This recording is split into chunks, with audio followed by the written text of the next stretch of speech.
Hi everyone, how are you? I hope so you are doing well. I'm sorry that I'm uploading this video after a long break.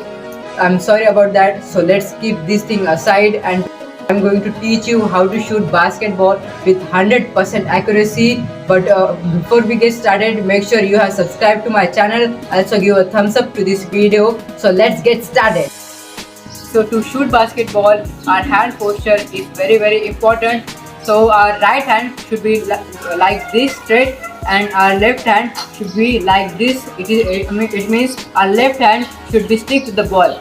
So and while we are going to shoot the basketball, our right hand should do like this, like a wave. And let me show you how to shoot basketball properly.